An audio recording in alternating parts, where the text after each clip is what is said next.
Thank you. Brother. Thank you, everybody, for coming out. All right, so we had a few lineup changes, but we got a couple new folks here. So I'm Dr. Brian Curley, but nobody here knows me from that. I'm your friendly neighborhood seed oil disrespecter. So initially a non-shit poster, and now up here on stage. So is this your official doxing? No, I've been semi-non for a while. But I'd like everyone, since we have a couple changes here, I'd like to just let you all introduce yourselves to anyone who might not be familiar with us. So we'll just start in the end and work our way back. Robert? My name is Robert. My name is Robert Breedlove. I'm the host of the What Is Money show.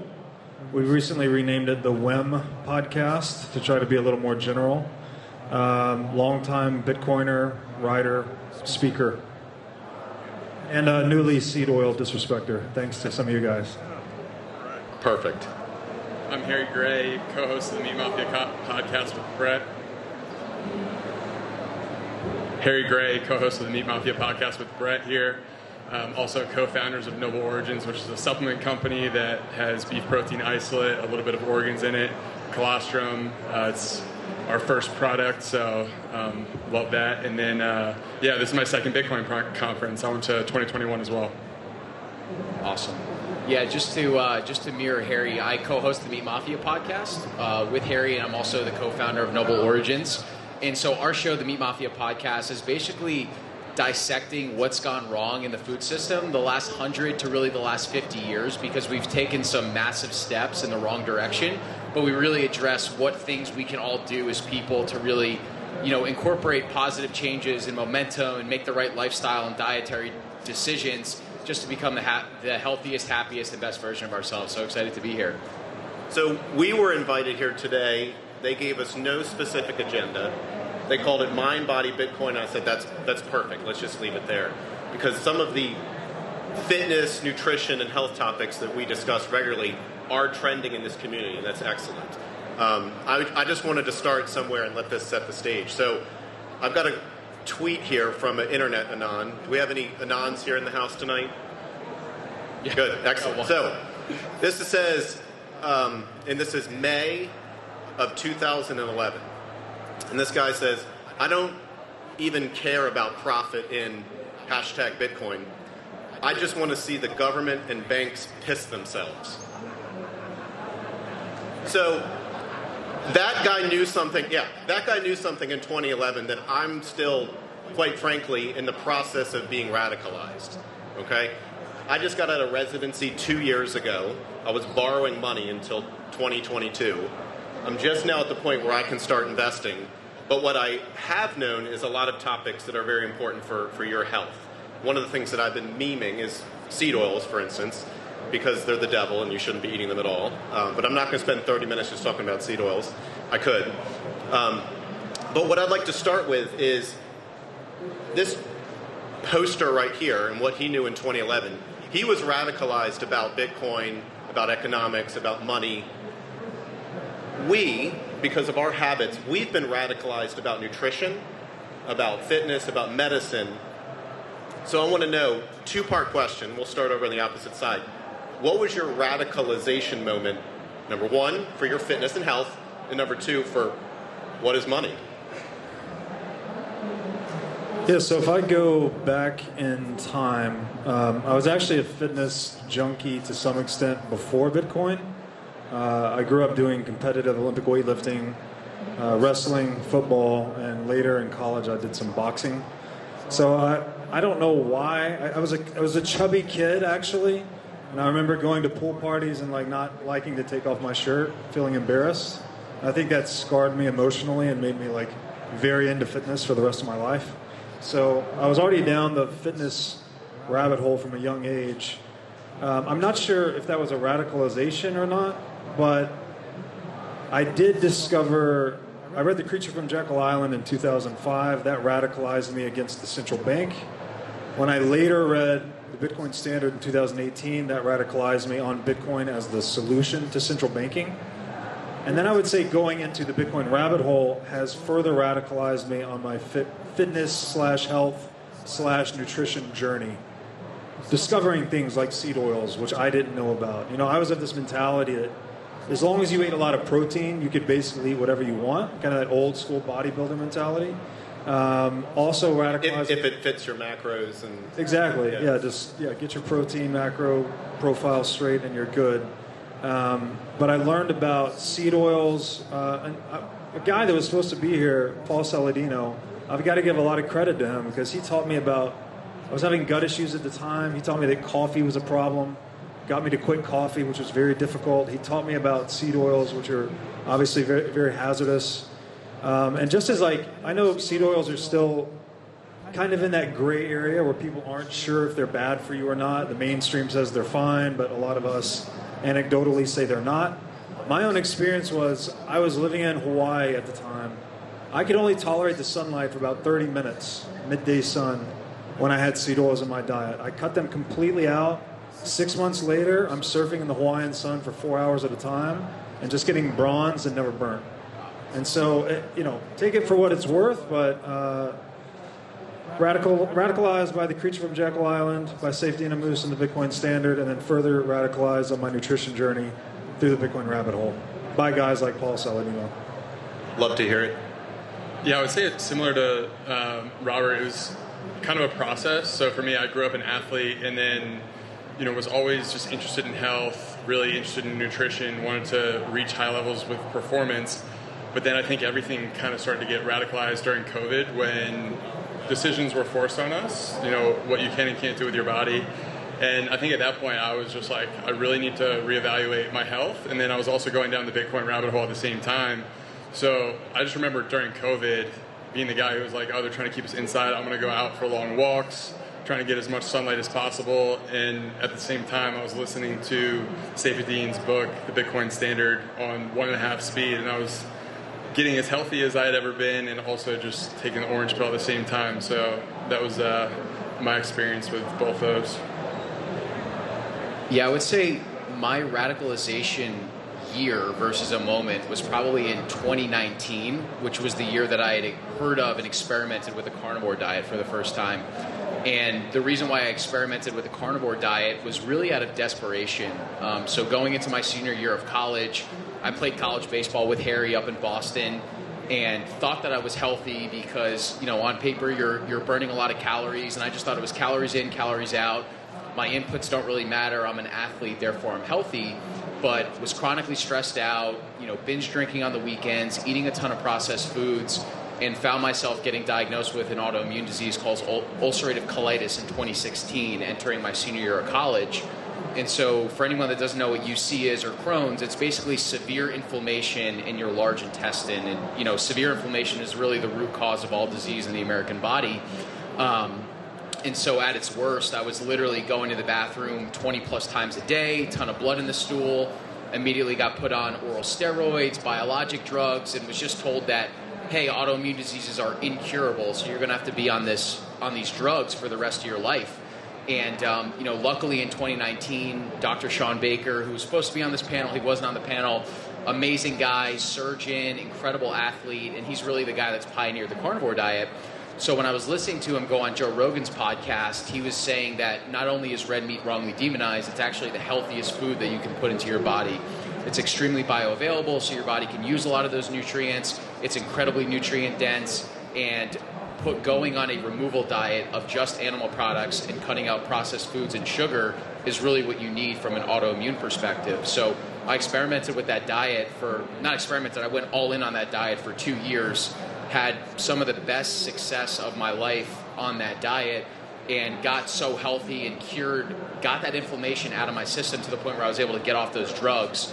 And to this day, I'm the only patient in my GI's history that he's ever gotten off of biologic drugs for. So essentially medically cured of something that was deemed to be incurable. And that's really what led Harry and I down this entire rabbit hole of, why are these foods that society's telling us these foods are terrible for you, but in reality, they're the healthiest foods that you can be eating, and we're no longer eating these foods. The average American only eats 2 ounces of red meat, and we just feel like that's fundamentally incorrect. So if we had someone, bachelor's, master's, PhD in nutrition from a whatever university, pick a state, sitting here, they would have to disagree with you by their own centralized curriculum. But the proof of work here, this is the topic that I want to switch to next. This is a perfect segue. You were able to address a previously thought of as a incurable chronic inflammatory bowel disease. Yeah. So I first learned about, there might be some people here too, what they called the paleo diet like 15 years ago. Some of the, with the growth of CrossFit on the internet, people learned about these things.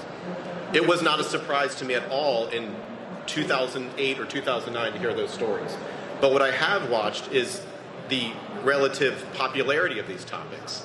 You can, doesn't matter how much you talk about Bitcoin, if you bring it up to your family, they're like, what is that? Like, how can you meme this into other people's lives? Like, psychologically, right? It's the, not just the funny picture, but it's the idea that's transmissible. It's the idea that people can understand. It's something that's actionable. So we'll go back around. How could you, or in this panel today, what is your perspective on the centralized view of nutrition, our food supply, and health versus the proof of work of actually addressing nutrition and disease, which it seems like doctors act like it's just inevitable. Like it runs in your family. Like our government tells us now, obesity is just genetic. So let's talk about that, the lie. So I'm not a doctor. Yes, you are. But here's the realization that I've had, and take it again. It seems pretty simple to me. Animal-based proteins are the most nutrient-dense foods in the world. We've been eating them since we first stood up and walked upright in Africa 2 million years ago. Right? As soon as we became Homo erectus, well, we've been eating meat, then and prior. So, and we're also made of meat, right? You are what you eat is kind of a classic saying. The fact that you have the most, and what is density? When I say nutrient density, what does that mean? That means content per unit volume, right? So the most vitamins, minerals, amino acids, peptides, etc. per unit of volume. So every effort I make to chew and digest, when I'm chewing and digesting animal proteins, I'm getting the maximal benefit per unit of effort because it's the most nutrient-dense food available. That's why it's superior, right? It's just what we've evolved on. It's most economically efficient in that sense, if you will. Why are all these weird people that are into Bitcoin also into meat eating, right? This is a big question. People are like, why? What's the connection here? Is this like part of the cult? Is you got to be on the all-meat diet to also be in the Bitcoin community? But I think the connection is actually in that term density, because Bitcoin too is the most purchasing power dense money we've ever had, right? The content here in money is purchasing power. It's like, how much will this thing buy me per unit of volume? But the volume of Bitcoin is 0, right? So it's almost like infinite density no matter how much purchasing power you have stored in it. So in that way, Bitcoin's like the most economically efficient monetary technology we've ever had. And that's why I think it's a match made in heaven with meat eating, right? It's just the best tool for the job. You want to get fit, be healthy, and feel good, eat meat. You want to be healthy, eat meat. You want to be wealthy, save in Bitcoin, right? It's all about density, it's economic efficiency, and this is how the human organism works. So that's my connection between meat and Bitcoin. I don't think it's approved by the medical establishment at all, but that's my view. I had a patient the other day ask me what multivitamin I recommended. Just like that, I was like, beef. And totally caught the guy off guard. Turns out he works in the beef industry, and we had the best conversation. And it ended with like how to cook liver, right? Because that is it's the most bioavailable way that you can get these nutrients possible. If you go to the grocery store down the street here, whatever, that entire aisle of supplements, you piss most of it out. Let's be honest. The bioavailability it does not compare at all. Yes, what I think is interesting about this topic is when I think about centralized systems in general, really they're trying to incentivize you to be a part of their information base, and I really think that the centralized healthcare system is majoring in the minors on intention and by design. So what I mean by majoring in the minors is there's so many things out there that go into being a healthy person, but when you reduce it down to what really matters, it's usually the simplest, easiest protocols that you can implement that really start to move the needle. So getting more sunlight, getting more sleep. Any person in this room could tell you that those are going to make you healthier, and they're also probably the 1A and 1B things that people should be doing to make themselves healthier. But I think by design, decentralized systems try to make it more complicated than it needs to be. That, you know, there's things that you don't really understand about health that you, as kind of this, you know, person who's uninformed, doesn't have the credentials, don't know in order to be healthy. And I think that that's a lot of that is a trap that a lot of people fall into, unfortunately. And what I love about the internet and what I love about Twitter is it's taken this lighthearted spirit that I think you do such a good job of, and really making people start to really question some of these bigger topics and realize that these answers are available to everyone, but for the most part, mostly free. If you really want to, like, outside of food, these things are mostly free. You know, go for a long walk, learn how to do push-ups, learn how to do pull-ups, get sunlight, sleep. Those things are all free, and they will massively improve your health. But no doctors are really going to go out there and prescribe that to you. So I just think the design of the information of these centralized systems is really steering people in the wrong direction, and a lot of that is just majoring in the minors. Like, they want you focusing on these little details that matter, but in the grand picture, like, 80-20 rule still applies. So they want to change the definition of meat. They do. To be not meat. We're going to be eating nothing but soy, sitting at plastic tables, paid for by money that just gets weaker and weaker. Yeah.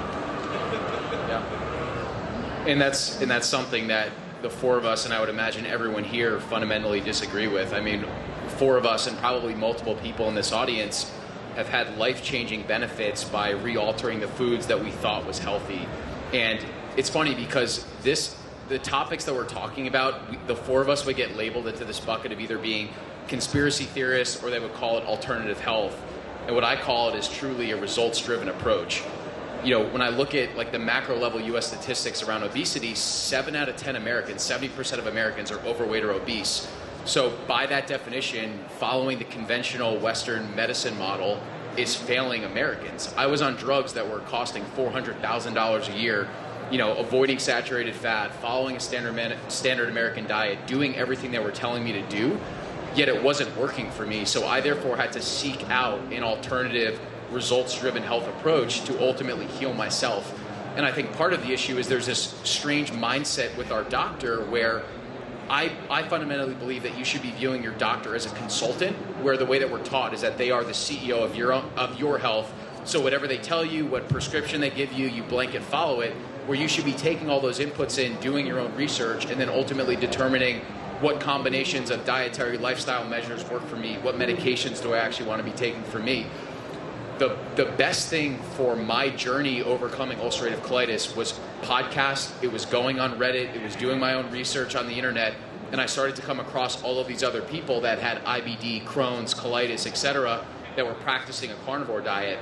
And for me, it's like, I don't care what a peer-reviewed study says. I'm trying to get healthy and get off of these drugs. And that's the approach that worked for me. If we could raise the money, we'd have those peer-reviewed studies too. 100%. Yeah, exactly. There just has to be the will and the resources for it. So, let's see. Time flies up here, just to let you all know. Wow, we only have a few questions, went through it quick. So, speaking of memes and visuals, we recently had this bust of a farm. You will probably know more details than I do.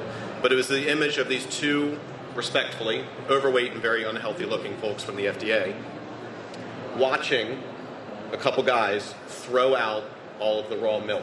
Are you familiar with this one recently that was in the news? Harry just posted about it. Yeah, so it was the Nourish Co-op up in Michigan. So they're run by two girls called the Strong Sisters. They have a great following on social media. They ended up turning their following into their passion project, got on the farm, started teaching people about how to homestead. They ended up starting this co-op, and just last week, the Michigan Department of Agriculture raided their farm and threw out $90,000 worth of raw milk, just on the basis of there being so much fear around the bird flu and how it could affect raw milk supply. So they just came in and confiscated all that, valuable nutrient-dense milk, really without any sort of reason other than, this could get people sick because of the bird flu. If we let the system have their way, milk would just be nothing but oats and soy. So they want to change the definition and make it illegal if they could. Isn't that right? Yeah, I think the sterilization of food is a very real thing that's happening. It's been happening for decades, but just trying to make everything as industrialized as possible so that there isn't really an ability for people to go out and have access to, farm fresh garden food. They really are incentivized. The model is just incentivized to steer people towards the system that we have and products that are being pushed out there. Since we're just down to about 5 minutes here, can you all share what organizations or initiatives that you have been a part of to help people access real food, to help educate, to help products be more available? I've used this, I wish you hadn't put me on the spot. It's realmilk.com, is that what it's called? Yeah. Access a decentralized network of milk providers and producers. That's been very helpful to me.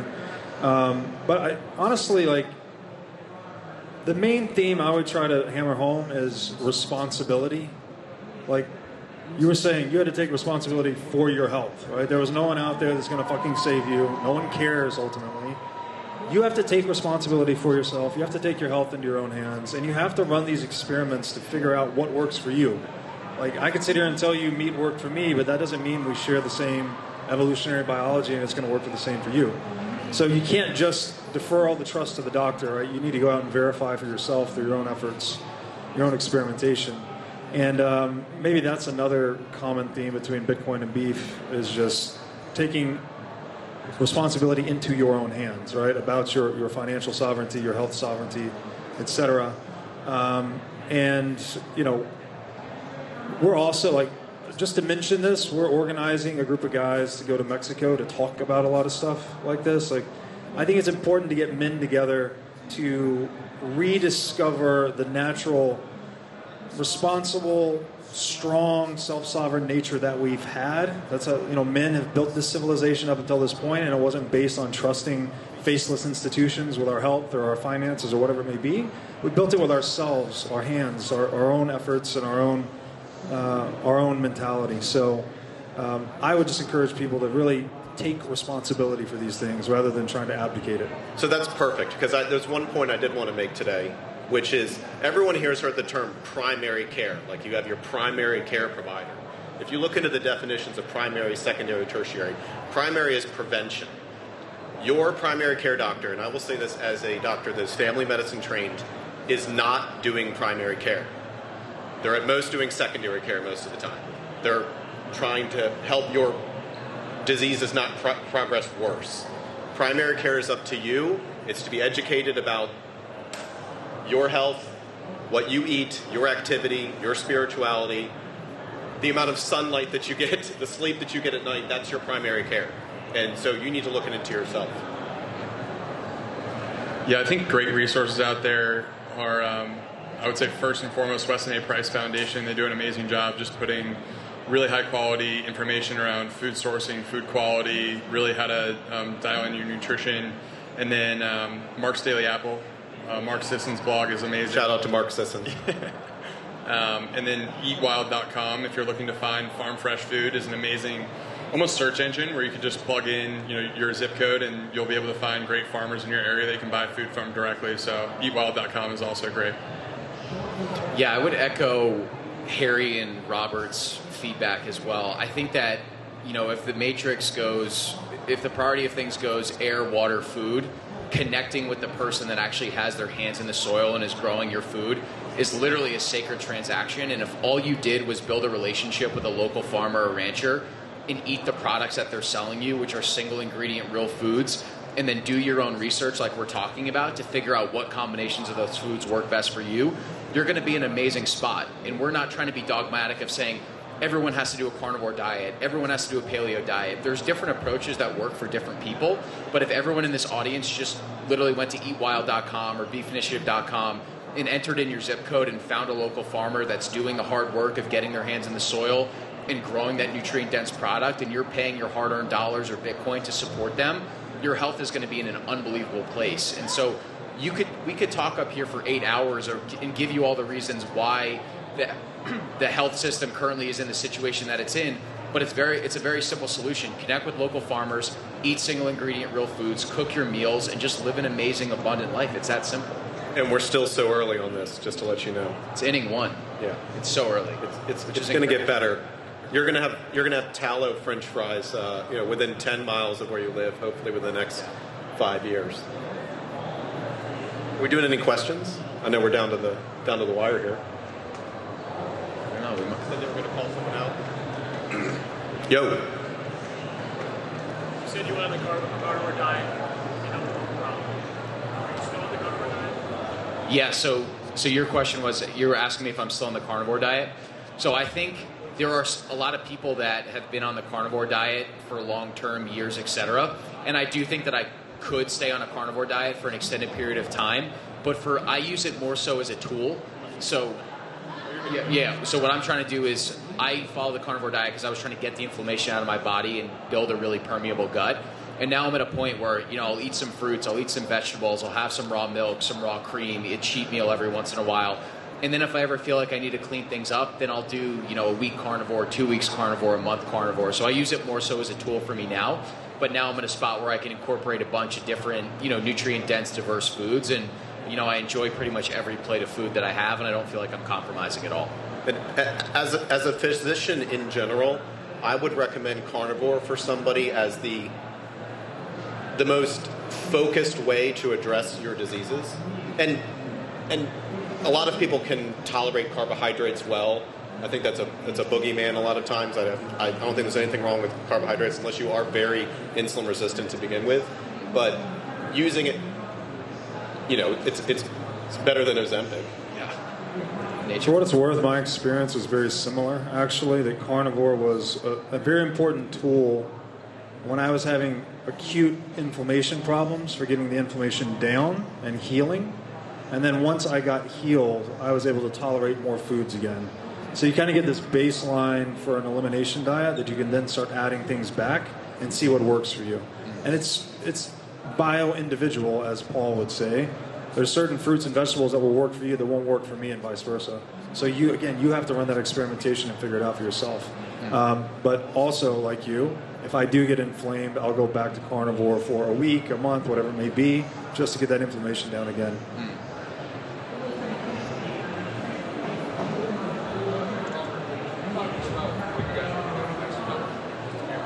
Yeah, so the question was what we're doing in Mexico. We're calling this the art of alpha. And it's alpha as in 3 senses. There's like alpha as in, alpha predator, right? Top of the food chain, top of the hierarchy. There's also alpha as like investment outperformance. So if you're an alpha in the market, how to make money, pretty much. Then there's alpha like alpha and omega, like it talks about in the Bible, the beginning to the end, right? So ancient wisdom. We're basically holding a 20-man retreat down on the Pacific coast of Mexico. We're going to do a biohacking-focused retreat, get a small group of men together, focus on some of these health modalities, healing modalities, movement, meditation, nutrition, etc., and see what we can build it into. I'm trying to kind of lay the groundwork for a citadel-type community.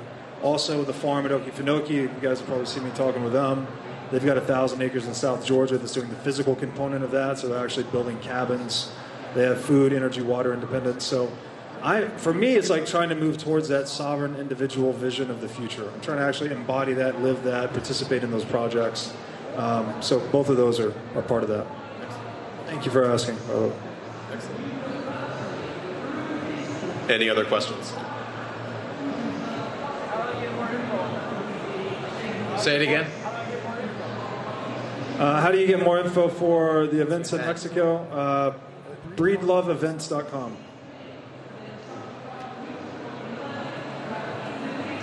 Now it's going up.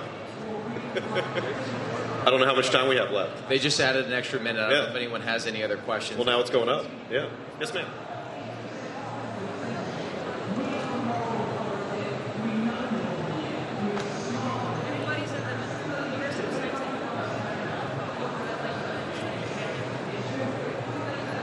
So I think that in terms, Can you repeat the question? What was the question? I would say sleep and digestion are. I couldn't hear the question. I'm sorry. Everybody's individual, and everybody has individual signs within their body. So I'm asking, what are the signs that you get in your own body that let you know that you're starting to get inflammation in your gut? I could speak in general, but if you want to give any anecdotes, I think that. Can you? Are there any specific blood work tests that people can get done that can address inflammation? No, no. When you go and get a basic metabolic panel or a CBC or a TSH and look at your thyroid, I don't think there's no panacea or any ancient wisdom that you're going to get in blood work. I think that your digestion, how well you're sleeping, your mood, your performance, how do you look, feel, and perform means so much more in terms of your inflammation. And also, too, your skin. Things like that go way farther than looking at your CRP level or something like that. I don't have any lab work to sell you. For me, it was skin, joint, muscle fatigue, and feeling.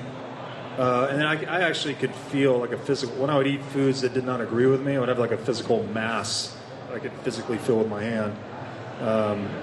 But yeah, once you get the diet cleaned up, you just start to feel better, basically. So more of an art than a science, I guess.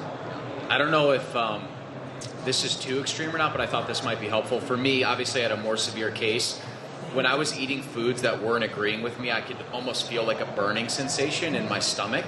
And so one of the things that was super helpful for me, and I would recommend this to anyone who's just trying to take autonomy and have that really good understanding of the foods that work for you, is I actually kept a healing journal. So every day I would log the date, the amount of hours that I slept, and then I would record the time that I was eating, the specific meal that I was eating, and I would rate my energy levels on a score of 1 to 4, 4 being really good, like I want to run a marathon after I eat, and 1 being like I want to pass out under my desk. And just by doing that for a month, or even just a week, you start to develop great pattern recognition. So what I was learning was, I started off a little bit paleo, and I was realizing, okay, when I eat steak, I feel really good. But then when I was a little bit more inflamed, like dark leafy green cruciferous vegetables were not sitting well in my stomach. I started to have that burning sensation. Okay, let me pull that out. Let me incorporate some more animal products. And then I figured out that perfect ratio of foods that worked really well for me. But I would highly recommend a healing journal just to like take autonomy over all the foods you're putting into your system and determine what combination works best for you. Yeah. I think we might be out of time. Are we out? Thank you very much. Appreciate everybody. Thank you. Guys, let's hear it for our final panel, who've been fantastic. Robert Breedlove, Harry Gray, Brett Ender.